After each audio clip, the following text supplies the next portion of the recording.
আসসালামু আলাইকুম। বাংলা সংবাদে সবাইকে স্বাগত জানাচ্ছি। আমি চিন্তিয়া হক। শুরুতেই সংবাদ শিরোনাম। মামলা ইস্যুতে আওয়ামী লীগ বিএনপি নেতাদের গোপন বৈঠক।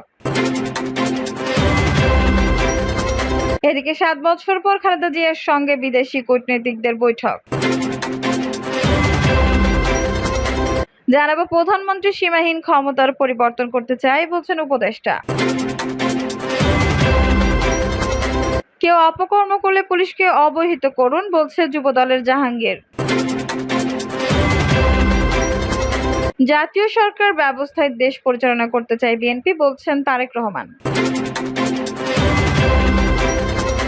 এবং সর্বশেষ জানাবো সাবেক এমপি আফিল উদ্দিন সহ 11 জনের বিরুদ্ধে মামলা। দর্শক শুনছিলেন সংবাদ শিরোনাম, এখন বিস্তারিত। মামলা ইস্যুতে আওয়ামী লীগ বিএনপি নেতাদের গোপন বৈঠক। সিরাজগঞ্জের সলঙ্গায় মামলা থেকে নাম বাদ ও নতুন নাম অন্তর্ভুক্ত করতে বিএনপি ও আওয়ামী লীগ নেতারা গোপনে আঁতাত করেছেন বলে অভিযোগ উঠেছে।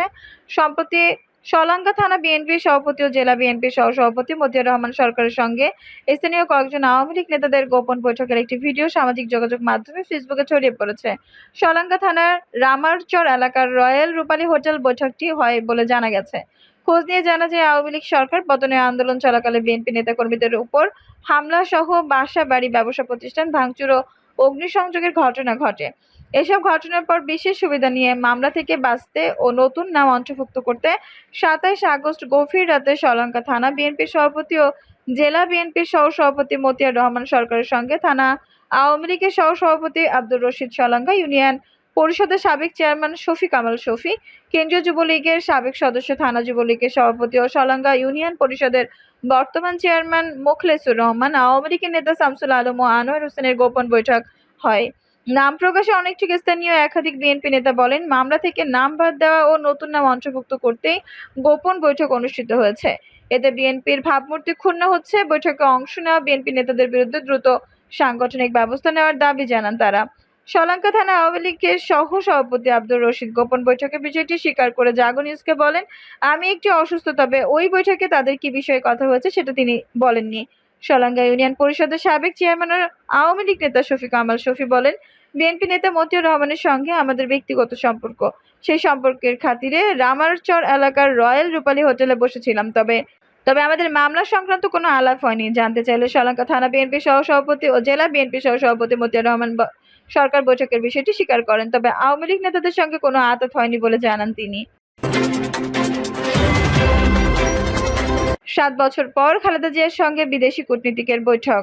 দীর্ঘ প্রায় 7 বছর পর বিদেশি কূটনীতিকের সঙ্গে বৈঠক করেছেন বিএনপি চেয়ারপারসন বেগম খালেদা জিয়া। বিএনপির পক্ষ থেকে জানানো হয়, খালেদা জিয়ার স্বাস্থ্যের অবস্থা জানতে এসেছিলেন সারা খুব।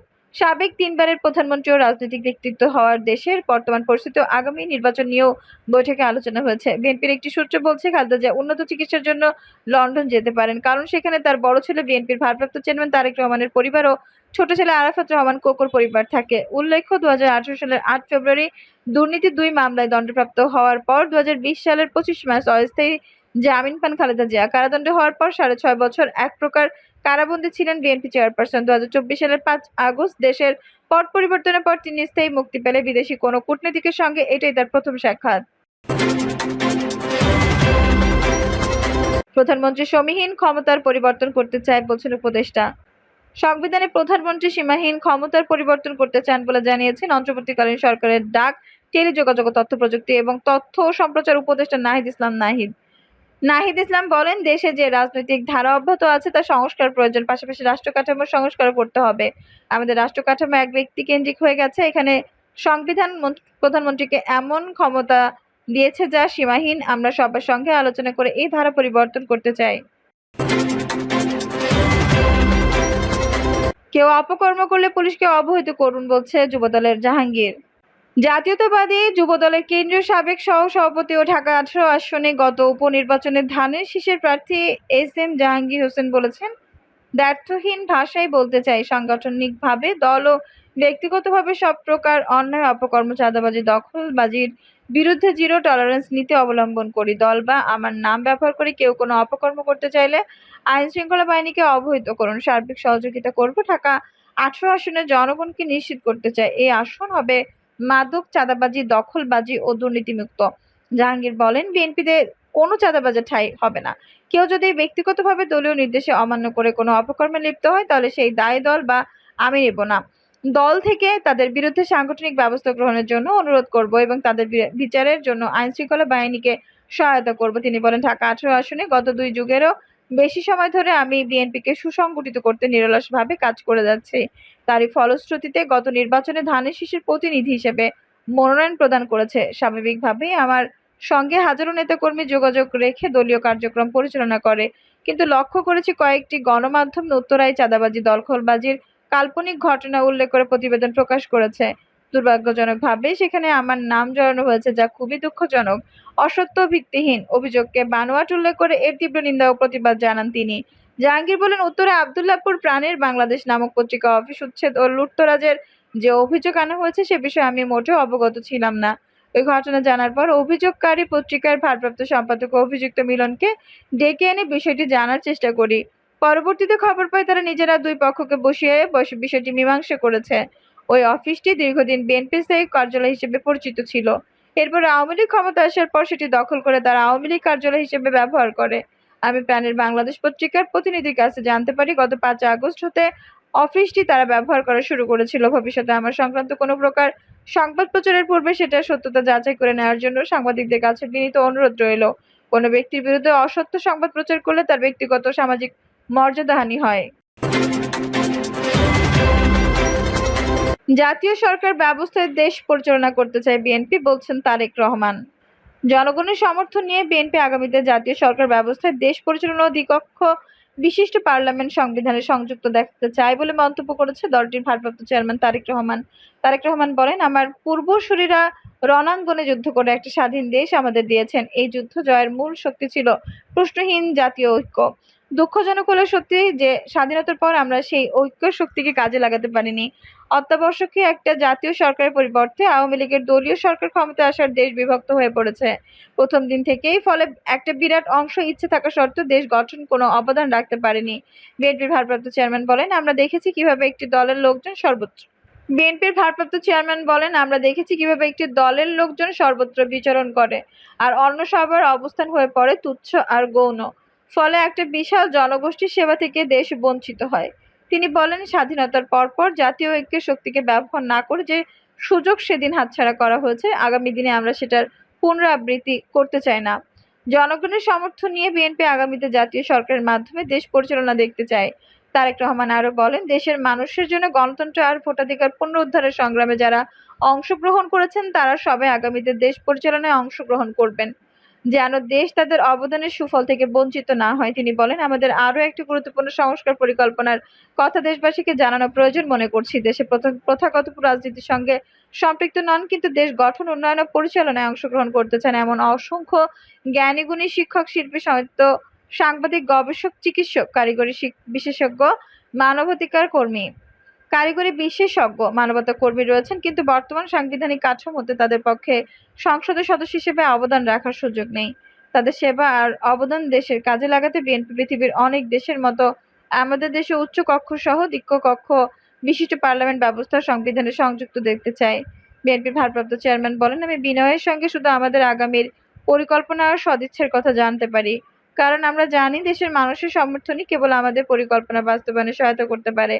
তারেক রহমান বলেন, আশা করি জনগণ নিশ্চয়ই সেই সব দল বা ব্যক্তিকে জাতীয় সরকারের শামিল দেখতে চাইবেন না যারা পুরো দেশটাকে একটা দল আর পরিবারের ব্যক্তিগত সম্পত্তিতে পরিণত করেছিল, যারা তথাকথিত উন্নয়নের নামে আমাদের প্রত্যেকের কাঁধে ১.৫ লাখ টাকা ঋণের বোঝা চাপিয়ে হাজার হাজার লাখ লাখ কোটি টাকা বিদেশে পাচার করেছে, দেশে করেছে সম্পদের পাহাড়।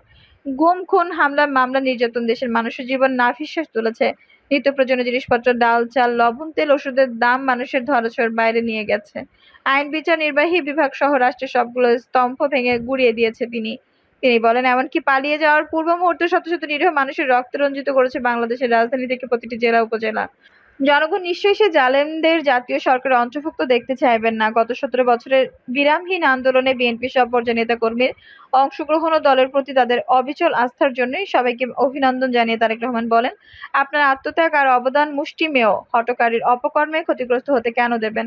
সতর্ক থাকুন, সচেতন হন, প্রতিরোধ করুন। বর্তমান প্রেক্ষাপটে জনগণের পরিবর্তিত আশা করা আশার ভাষার সঙ্গে নিজেদের মানিয়ে জনগণের আস্থা ও বিশ্বাস অর্জনের উপযুক্ত হতে তিনি নেতাকর্মীদের পরামর্শ দেন। তিনি সাম্প্রতিক জড়িয়ে ওঠে অদৃশ্য প্রতিপক্ষের মোকাবেলা নিজ রাজনৈতিক প্রজ্ঞা আর কৌশল প্রয়োগের নির্দেশ দেন। সবশেষ তৃণমূলের প্রতি অগাধ আস্থা ও কৃতজ্ঞতা প্রকাশ করে তিনি বলেন, দলের সব সংকটকালে তৃণমূলই বিএনপিকে বারবার রক্ষা করেছে। এমপি মন্ত্রী পদ পদবীর প্রত্যাশা না করা নিবেদিত প্রাণ কর্মী দল যারা শহীদ জিয়া, খালেদা জিয়া আর বিএনপির আদর্শের প্রতি যে অবিচল আস্থা বারবার রেখেছেন সেটা অব্যাহত থাকলে দল হিসেবে বিএনপির সফলতা আর অগ্রযাত্রা কখনোই ব্যাহত হবে না।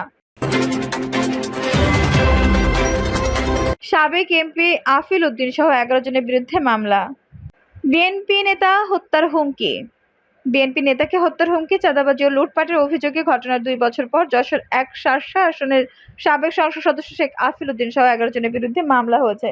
অভিযোগে আমলে নিয়ে জুডিশিয়াল ম্যাজিস্ট্রেটের বিচারক জাকিয়া সুলতানা 7 দিনের মধ্যে শার্শা থানার ওসিকে নিয়মিত মামলা হিসেবে গ্রহণের নির্দেশ দিয়েছেন। বিষয়টি নিশ্চিত করেছেন বাদীপক্ষের আইনজীবী আমিনুর রহমান।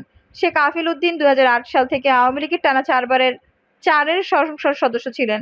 মামলায় মিন্টু উল্লেখ করেন, যশোর জেলা আইনজীবী সমিতিতে ল চেম্বার রয়েছে। এছাড়াও তার আরেকটি চেম্বার রয়েছে নিজ বাড়ি সংলগ্নে। সেখানে বসে তিনি এলাকার মানুষের আইনি সেবা দেন। 2022 সালের 25 অক্টোবর নিজ এলাকায় চেম্বারে বসেছিলেন। এমন সময় শার্শা 1 আসনের এমপি শেখ আফিল উদ্দিনের নির্দেশে অন্য আসামিরা বাদীকে হত্যার উদ্দেশ্যে অফিসে হামলা চালায়। এ সময় তার গলায় গাছি দাঁত ধরে বলে, বড় নেতা হয়ে গেছিস, তোকে খুলনার বিএনপির বিভাগীয় সমাবেশকে যেতে বলেছিল। এছাড়া বলে, আগামী সপ্তাহে আমাদের পিকনিক রয়েছে, সেখানে 5 লাখ টাকা দিবি, না হলে হত্যা করে লাশ গুম করে দেওয়া হবে। এর প্রতিবাদ জানালে আসামিরা তার অফিস ভাঙচুর করে। এ সময় বিভিন্ন আসবাবপত্র লুট করে মামলার নথি ছিঁড়ে ফেলে। হত্যার হুমকি দিয়ে চেম্বারের ড্রয়ারে থাকা বাদীর 2,70,000 টাকা ছিনিয়ে নেয়। এ ঘটনায় তিনি শীর্ষা থানায় মামলার জন্য যান, কিন্তু আসামিরা প্রভাবশালী হওয়ায় মামলা নেয়নি। বর্তমান দেশের স্থিতিশীল পরিবেশ সৃষ্টি হওয়ায় তিনি আদালতে এই মামলা করেন। দর্শক, এই ছিল এখনকার সর্বশেষ সংবাদ। নিউজটি ভালো লাগলে অবশ্যই একটা লাইক দিন, কমেন্ট করতে মূল্যবান মতামত জানান। সবসময় আমাদের পাশে থাকতে সাবস্ক্রাইব করে বেল বাটনটি অন করে রাখুন। ধন্যবাদ।